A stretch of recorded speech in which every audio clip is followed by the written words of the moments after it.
A U.S. destroyer ship was attacked by 3 Vietnamese ships while illegally in their waters. The USS Maddox fired warning shots at the opposing ships.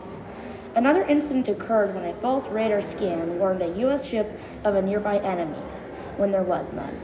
That attack, the one that the United States used as a mean for retaliation, never even happened. Both incidences were in the Gulf of Tonkin, which is now infamous for what happened almost 60 years ago, the incidences that mainly started the Vietnam War. The Gulf of Tonkin started as just one small attack by the North Vietnamese and ended in a full-blown war. And the reason the Americans fought was because they were against the USSR/Soviet Union and were willing to start a war over the forms of government other countries chose to use. The American government only stayed in the war because it was afraid to look bad. The anti-war movement gained ground during the Vietnam War and ended the war that the American government could not. The Vietnam War falls in the category Debate and Diplomacy in History because the debate in the U.S. is about whether to keep sending soldiers or to stop sending soldiers in military vehicles to Vietnam. There is also diplomacy before the war when Vietnam separated in two and during the resolution at the end of the war. North Vietnam was fighting with South Vietnam and they wanted the U.S.'s armies and soldiers. There were also talks between leaders during the conflict. Diplomacy in any war is a peace agreement at the end of that war. Diplomacy includes treaties and mutual agreements. There is diplomacy between Vietnam and America. The topic is history because it happened over 25 years ago, which is our minimum time for the project. The Gulf of Tonkin resolution was passed by the House unanimously, and the votes being 416 votes to none, and was passed in the Senate near unanimously, 88 to 2. The discussion for the House took 40 minutes, and the one for the Senate took 9 hours.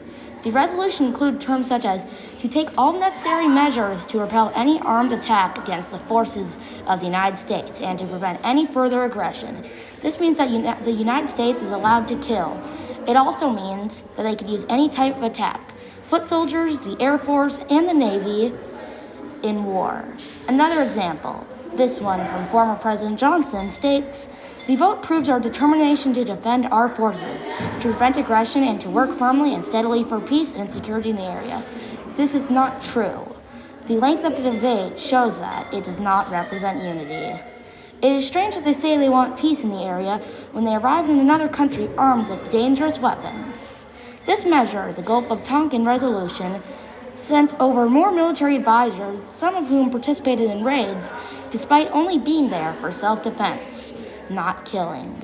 During the war, the United States trained South Vietnamese sailors to destroy communications, trade, and transport lines along the North Vietnamese coast.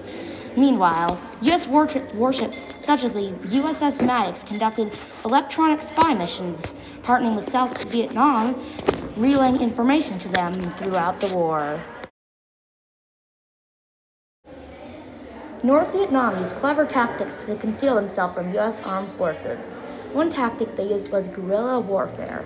This is the use of hit-and-run tactics by small mobile groups of irregular forces operating in territory controlled by a hostile regular force.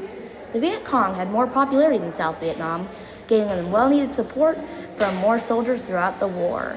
The Viet Cong also dug over 200 miles of tunnels with all the necessities to support North Vietnamese troops during the war. Two main supporters of North Vietnam, the Soviet Union, USSR, and China, supplied weapons and ammunition to the Viet Cong. To counter the Viet Cong tactics, the Americans used chemical weapons to remove any leaves blocking their visibility. Unfortunately, this made the U.S. citizens give less and less support. After the Tet Offensive, despite it being a military defeat for the Viet Cong, it was a key battle because the U.S. citizens and government realized that they could not win. The realization caused the peace talks that ended the war. The first few protests against the Vietnam War originated in college campuses and were started by students. But after word got out of the United States bombing North Vietnam without a care for the civilians living there, many fled to the streets in protest. The first anti-Vietnam War protest was the Connecticut Peace March in Hartford by about 170 people. The support against the Vietnam War peaked in early 1968 after the successful Tet Offensive by the North Vietnamese troops and its allies. It was the real factor that stopped the Vietnam War. The public opinion of going against the Vietnam War with such a large majority, even veterans who previously fought in the war, were against it. So much so that some estimate over 30,000 Vietnam War veterans opposed the fighting. The veterans increased the amount of dissent and were a big factor in the end of the war.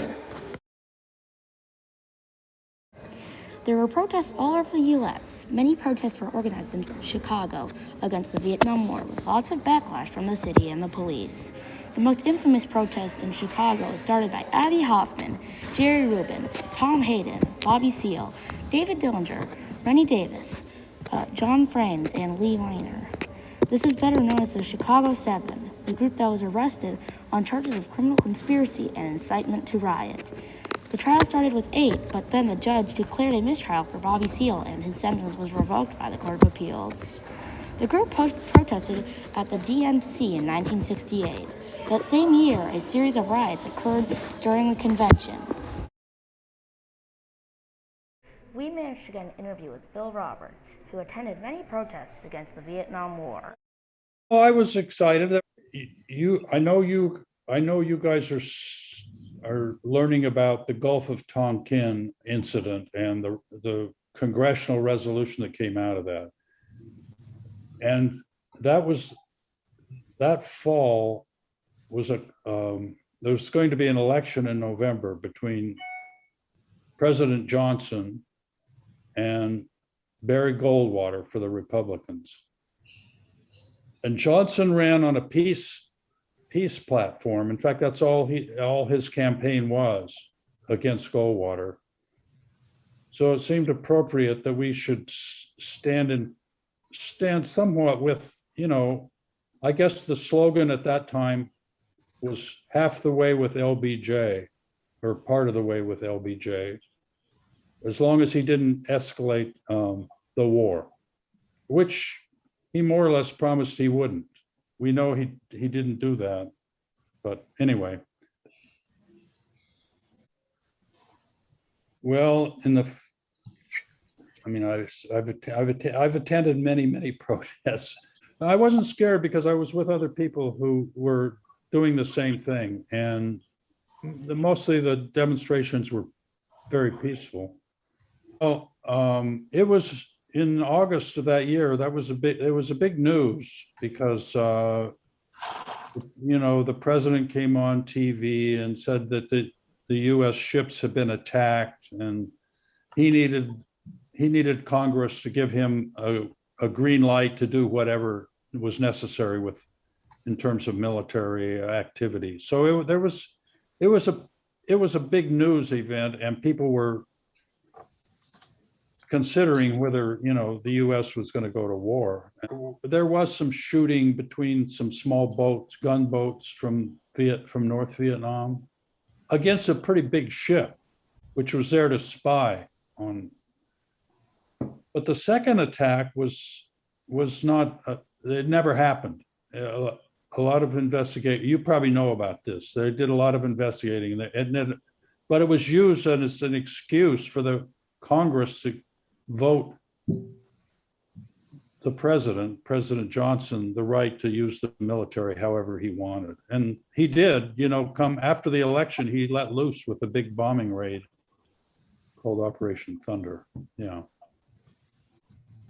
There was a peace candidate who a lot of protesters backed. So anyway, people came to Chicago to protest that the Democratic Party was carrying on this war. And I did participate. I worked for a union at that time. I was an officer in the Union for Public Aid Workers. And I was at that demonstration, and the police just unloaded. That was a scary demonstration. That probably was the one demonstration I could say there was some, if not fear, certainly some